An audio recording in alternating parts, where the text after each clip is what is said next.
일반인들은 사무직 때문에 앉아있는 시간이 길 수밖에 없잖아요. 무한화사는 앉자 풀이 그대로 입구. 소아청소년 비만은 사실 전 세계적으로 이 소아청소년 이 다낭성 난소 증후군이 증상이 굉장히 다양하게 세상에 수없이 많은 병이 있는 것처럼 그 병을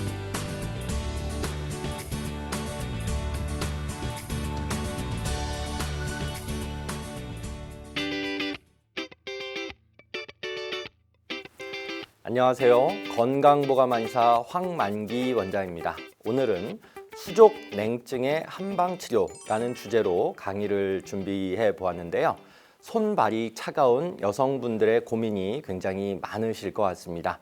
오늘 강의 꼭 잘 들으시면서 도움받으시기 바라겠습니다. 먼저 수족 냉증의 정의와 원인, 그리고 한의학적인 검사법, 그리고 수족냉증의 분류법에 대해서 자세히 설명드리고 마지막으로 수족냉증의 한방치료법에 대해서 말씀드리도록 하겠습니다. 그럼 오늘 강의 시작하겠습니다.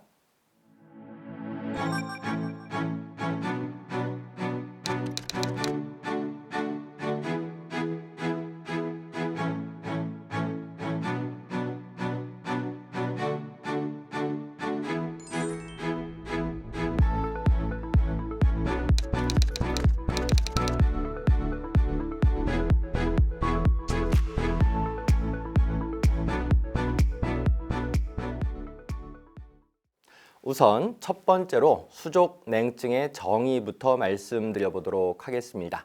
수족냉증은 추위를 느끼지 않을 만한 온도에서 손이나 발에 지나칠 정도로 냉기를, 한기를 느끼는 그런 질병입니다. 즉, 다른 사람들은 추위를 별로 느끼지 않을 만한 그런 상황 속에서 유독 혼자만, 해당 환자 혼자만 손발이 차가워지고 시려서 일상생활에 큰 불편함이 초래되는 그런 상태다. 이렇게 이해하시면 좋을 것 같은데요. 수족냉증 환자의 적외선 체열 검사, DITI라고도 하고 경피 온열 검사라고도 하는데 어쨌든 적외선 체열 검사 결과를 살펴보게 되면 손끝과 발끝의 온도가 다른 신체 부위에 비해서 현저하게 낮은 그런 경향성을 보이게 됩니다. 수족냉증 환자들은 일반적으로 추운 곳에 있을 때뿐만이 아니라 따뜻한 곳에서도 심지어 여름철에서도 손발이 시리고 찬 경우가 굉장히 많습니다.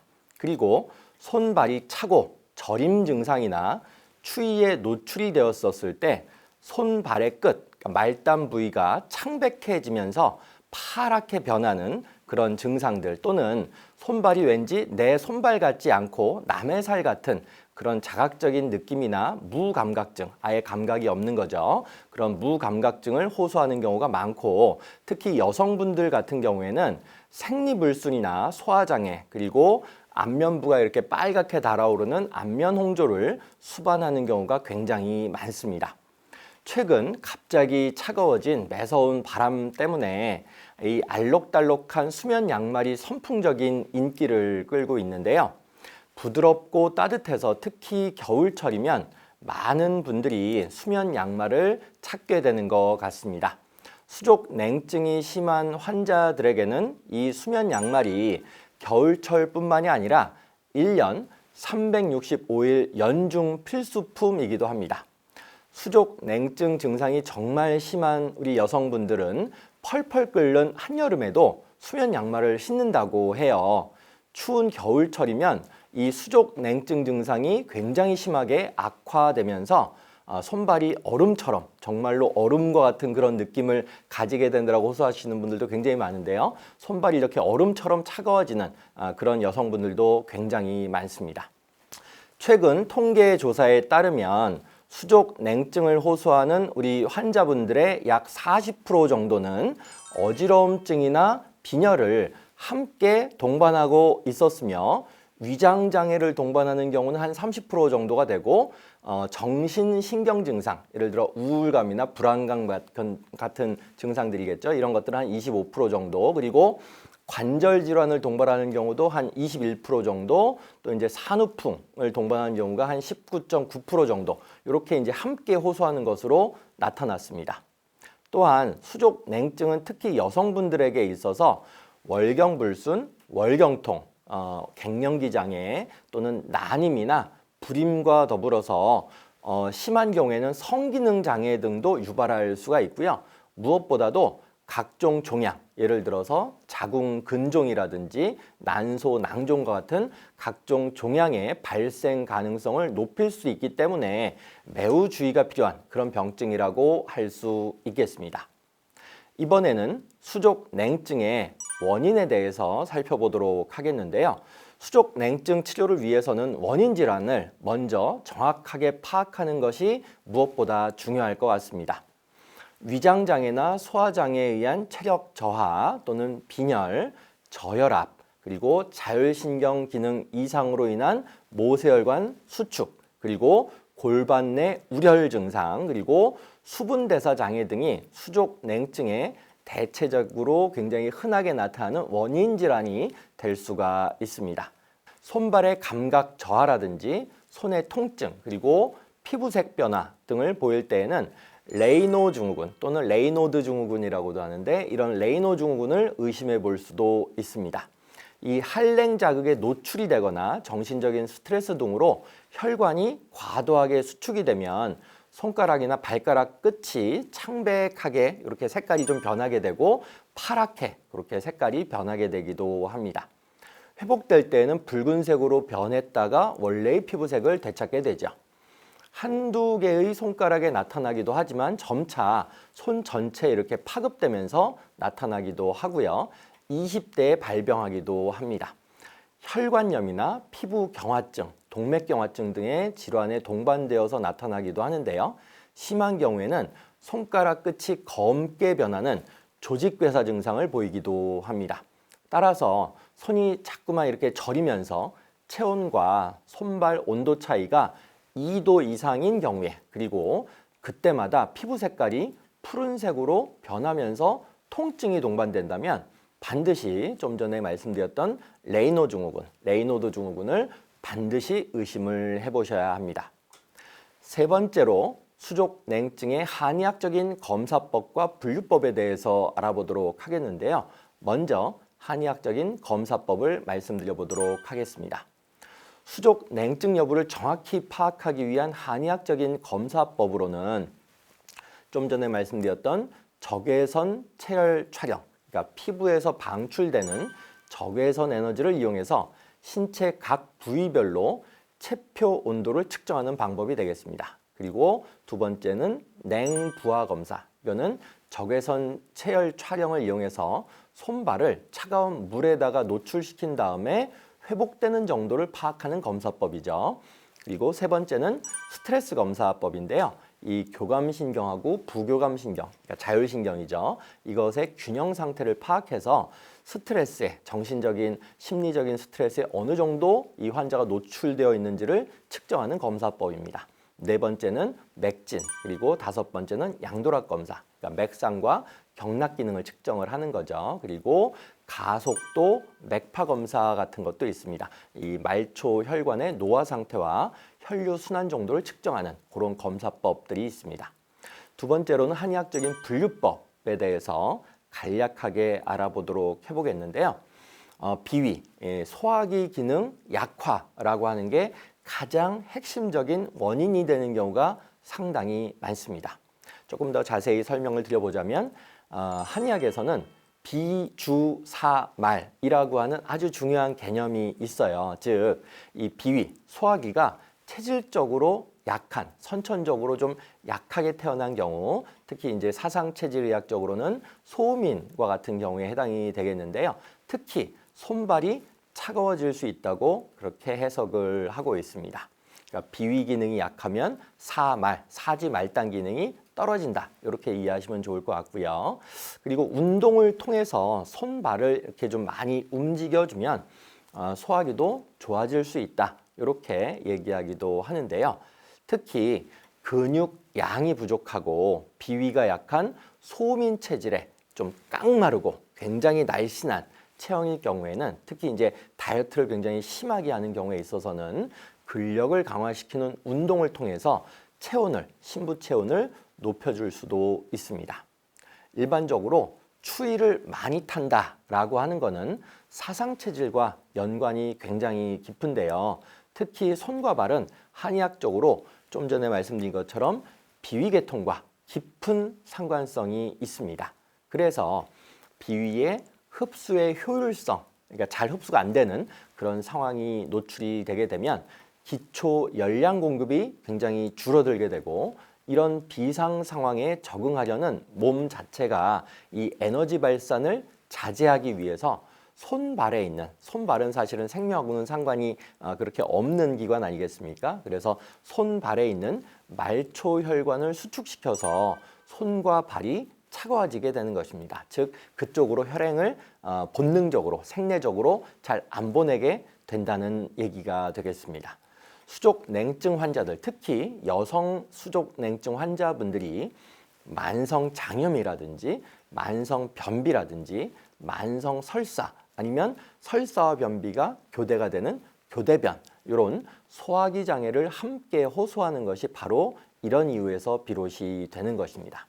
이럴 때 근본적인 체질 개선 없이 단순히 소화제에만 계속 의존을 하다 보면은 소화기 증상은 점점 더 만성화가 되고 수족 냉증 역시 계속 잘 낫지 않게 되기 때문에 매우 주의를 하셔야 되겠다. 이걸 반드시 기억하시면 좋으실 것 같습니다. 두 번째는 혈허, 한의학적인 개념인데 혈액의 흐름이 부족하다 또는 혈액의 흐름이 원활치 않다라고 하는 개념이 혈허라고 하는데요. 혈허로 인한 순환분리, 그러니까 두 번째 한의학적인 분류법이 되겠습니다. 사람의 체온이 항상 일정하게 유지되는 이유는 혈액이 우리 몸속 구석구석까지 잘 흘러다니기 때문입니다. 그런데 어떤 원인에 의해서건 혈액순환이 충분히 잘 이루어지지 않게 되면 열과 에너지 공급이 원활하지 못하게 되고, 그렇게 열과 에너지 공급이 잘 되지 않는 부위에 체온이 낮아지게 되어서 냉증이 발생하게 되는 것이다. 이렇게 이해하시면 좋으실 것 같은데요. 수족 냉증이 40대 중반 이후 여성분들에게서 많이 나타나는 것은 이 여성 호르몬 변화와 주로 연관성이 굉장히 높습니다. 초경이나 출산, 그리고 폐경과 같은 여성 호르몬 변동이 굉장히 급격하게 심하게 나타날 때 수족 냉증 증상이 시작되거나 또는 악화되는 경향이 굉장히 높습니다. 또한 하복부, 그러니까 배꼽 아래를 하복부라고 하는데, 이 하복부 냉증이나 골반 냉증 또는 자궁 냉증이 동반되어 있는 경우에는 수족 냉증이 훨씬 더 심하게 나타나게 될 뿐 아니라, 만일 이런 상황에서 임신을 시도하려는 경우에 있어서는 임신에 있어서도 굉장히 불리한 조건이 형성되게 되어서 결국 난임 환자로까지 발생되는 경우가 많이 있기 때문에 임신을 원하시는 우리 가임기 여성분들 같은 경우에는 이런 수족 냉증, 하복부 냉증에 각별히 주의하셔야 하겠습니다. 사실 월경통, 생리통이나 월경불순을 동반한 수족 냉증을 20, 30대 젊은 가임기 여성분들이나 10대 여성 청소년들에게서도 굉장히 흔하게 임상 현장에서 관찰할 수 있게 되는 이유는 이 수족 냉증이 여성 호르몬이나 생리로 인한 좀 전에 말씀드렸던 혈허증으로 결국 혈액순환이 제대로 잘 이루어지지 않아서 신체 말단 부위에 체온이 쉽게 떨어지면서 발생하기 때문입니다. 이런 경우에 있어서 하복부까지 차가운 경우가 상당히 많기 때문에 하복부에 중요한 경혈들이 많이 있는데, 특히 관원혈, 여기를 하단전이라고도 표현하는데, 요 관원혈이라고 있습니다. 배꼽 아래 한 3치 정도 아래에 보면 아주 중요한, 여성들한테 아주 중요한 관원혈이 있는데, 요 관원혈의 뜸 치료를 같이 병행을 한다면 훨씬 더 좋은 임상적인 치료 효과를 기대할 수 있게 됩니다. 최근에는 정신적 스트레스에 자주 노출되어서 이 교감신경이 만성적으로 항진된 남성분들에게서도 이 수족 냉증이 자주 나타나고 있는데요.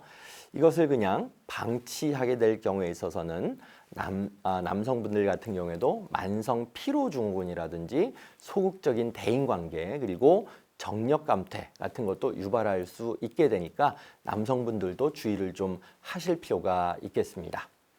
네 번째로 수족 냉증의 한의학적 치료법에 대해서 말씀드려 보도록 하겠는데요.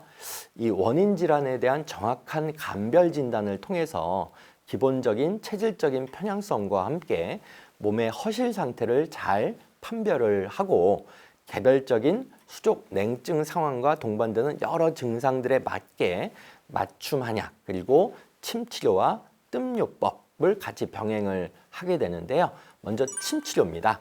인체의 기혈 순환을 조정을 해서 어혈, 막혀 있는 혈액과 그 다음에 쌓여 있는 수액대사 정체 상태를 뜻하는 담음 또는 바깥에서 이제 들어온 풍한습과 같은 외사 등을 몰아내어서 수족 냉증의 원인을 제거해서 치료하게 되는 것이고요. 두 번째, 맞춤 한약인데요.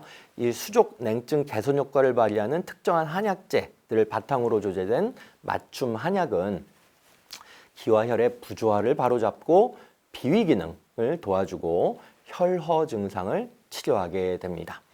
대표적인 처방 몇 개를 꼭 추천드려보고 싶은데요. 제일 중요한 처방이라고 할 수 있는 게 기본적인 처방이라고 할 수 있는 게 사물탕이라고 하는 여성을 위한 처방이다라고도 굉장히 많이 일컬어지고 있는데요. 사물탕이 제일 중요한 처방이고 그 다음에 어혈을 치료하는 당귀보혈탕 그리고 사물탕에다가 사군자탕을 합방한 팔진탕 그리고 어혈을 밀어내주는 계지복용안 그리고 당귀사역과 오수유 생강탕 이게 혈행 흐름을 굉장히 좋게 해서 직접적으로 수족 냉증을 치료하는 대표적인 약이기도 하거든요. 당귀사역과 오수유 생강탕 그리고 소화 기능을 조절해주는 곽향정기산 그리고 소민분들한테 많이 쓰는 체질 개선 처방인 군기향소상 같은 처방들이 굉장히 임상에서 많이 활용이 됩니다. 세 번째로는 뜸치료인데요. 이 몸이 차가우면 기혈이 잘 소통이 되지 않고 반대로 몸이 따뜻해지고 적정 체온이 유지되면 기혈이 잘 소통이 됩니다. 기가 전신에 원만하게 잘 통해야 면역력이 높아지고 질병에 잘 걸리지 않게 되는데요. 뜸으로 직접적으로 몸을 좀 따뜻하게 해주면서 기혈을 잘 순환을 시켜줌으로써 이 수족 냉증에 상당히 좋은 치료 효과를 볼 수 있습니다. 네 번째는 추나치료라고 할 수가 있겠는데요. 이 잘못된 자세 때문에 문제가 되는 경우가 상당히 많거든요. 그래서 이 잘못된 자세는 몸을 좀 틀어지게 만들고 척추에 이상이 생기게 되면서 이 자율신경계까지 악영향을 미치게 됨에 따라서 결국은 혈액순환에 문제를 일으킬 수가 있게 되는 겁니다. 이때 추나 치료로 자세를 좀 잘 정렬을 해준다고 표현하는데 잘 바로잡아주고 이 수족냉증 증상을 완화시킬 수가 있게 됩니다. 다섯 번째는 한방 물리요법인데요. 전침 치료는 이 신경과 근육에 전기 자극을 가해줘서 경직된 근육을 풀어주고 혈액순환을 개선을 할 수가 있습니다. 경피적외선 조사요법은 경락과 경혈을 따뜻하게 함으로써 기의 소통을 촉진하고 통증 완화, 근육 이완, 노폐물 제거를 도와주게 됩니다. 오늘은 수족 냉증에 대해서 함께 알아보았는데요. 최근 여성분들 이외에도 스트레스로 인해서 좀 전에 말씀드린 것처럼 남성분들에게서도 수족 냉증이 많이 나타나고 있다고 말씀드렸습니다. 꼭 적극적으로 치료를 열심히 받으시고 여러분들의 삶이 더욱 건강해지시기를 바라겠습니다.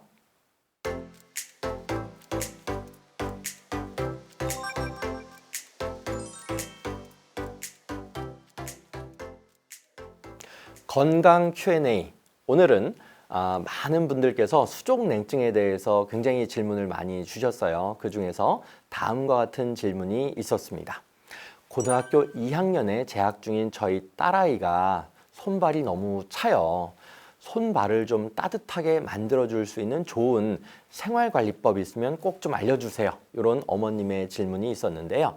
우선 첫 번째로 정신적인 스트레스를 좀 지속적으로 받게 되면 이 코티솔이라고 하는 이 스트레스 호르몬, 이게 해로 물질이 혈중으로 많이 나오게 되는데 신체는 이러한 상황을 위기 상황으로 인식을 해서 혈액을 뇌나 심장과 같은 핵심적인 생명유지 기관 쪽으로만 집중해서 보내게 됩니다. 결국 온 몸에 혈액이 충분히 잘 돌지 못해서 체온이 떨어지게 되고 특히 손발은 더더욱 차지게 되는 겁니다.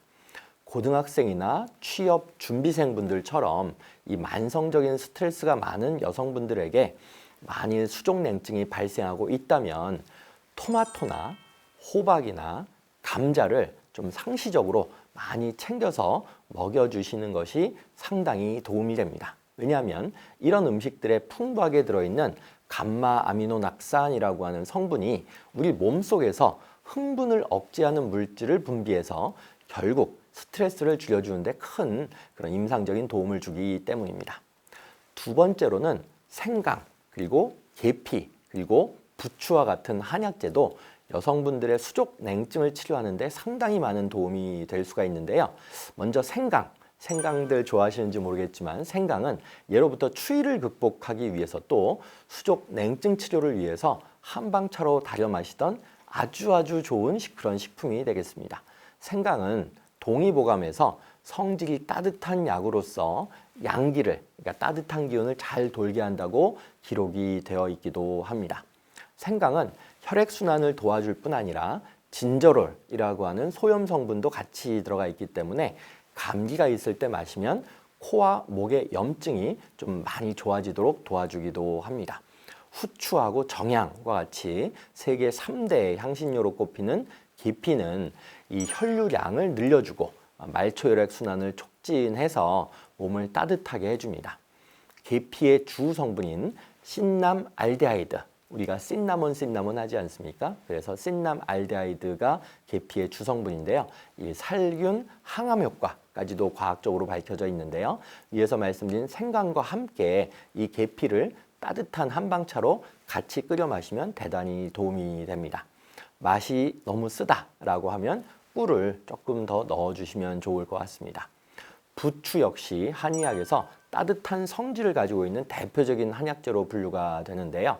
동의보감에 따르면 부추는 양기를 강화하기 때문에 배가 좀 잘 아프거나 특히 손발이 찬 분들 같은 경우에는 즙을 내서 먹으면 좋다, 이렇게 기록이 되어 있는데요.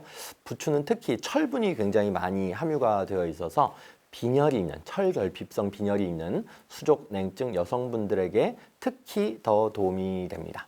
이 밖에도 이 수족냉증을 개선하는 데 도움을 주는 여러 가지 음식들이 있는데요. 마늘이라든지 당근, 표고버섯, 그리고 인삼, 홍삼, 황기, 도라지, 이런 이제 한약재들, 그리고 브로콜리 같은 것들도 있으니까 참고하시면 좋을 것 같습니다. 세 번째로 말씀드리고 싶은 것은 족욕이나 반신욕입니다. 족욕이나 반신욕도 이 수족 냉증 개선에 상당히 많이 도움이 되는데요. 제대로 잘하는 게 굉장히 중요합니다. 반신욕 하실 때에는 물을 한 40도 이하로 데우신 다음에 한 번에 많은 물을 받지 마시고 처음에는 욕조에 물의 한 3분의 2 정도만 받아서 반신욕을 시작을 하시고요. 그 이후에 물 온도가 좀 떨어진다 싶으면 나머지 물을 받아서 적정한 온도를 계속 유지해 주는 게 중요합니다. 반신욕 시간은 한 20분 정도가 적절한데요. 반신욕을 30분 이상 지속을 하게 되면 이 땀을 너무 많이 흘려서 오히려 체력이 떨어지고 몸속의 수분을 좀 뺏기면서 피부가 건조해질 수 있습니다. 그러니까 주의하셔야 된다는 의미고요. 반신욕은 일주일에 한 2-3번 정도 저녁 시간을 이용하는 게 제일 좋습니다. 족욕은 반신욕보다 물 온도를 조금 더 뜨겁게 높이는 게 좋은데요. 한 40에서 43도 정도가 적당합니다.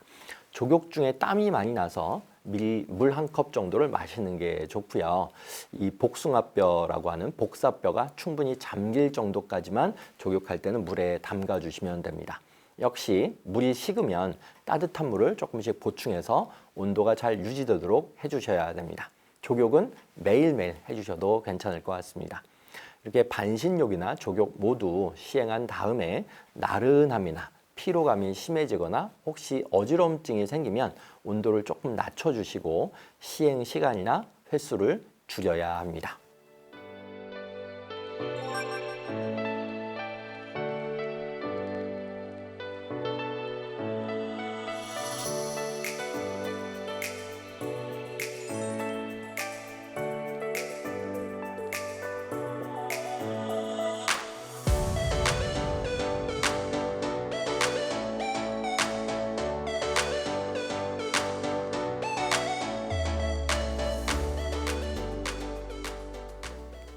건강보감 이제 마칠 시간입니다. 오늘은 수족 냉증의 한방 치료라는 주제로 말씀을 드렸었는데요. 평소에 만병의 근원이라고도 하죠. 이 스트레스를 꼭 잘 관리하시고 수족 냉증에 도움이 되는 생강과 계피, 부추와 같은 음식 많이 챙겨 드시고 족욕이나 반신욕을 통해서 수족 냉증 잘 예방하시기 바라겠습니다. 오늘 강의가 수족 냉증으로 고생하시는 분들에게 조금이나마 도움이 되셨기를 바라면서 다음 시간에도 함께 하시면서 여러분 건강 잘 챙기시기를 바라겠습니다. 감사합니다.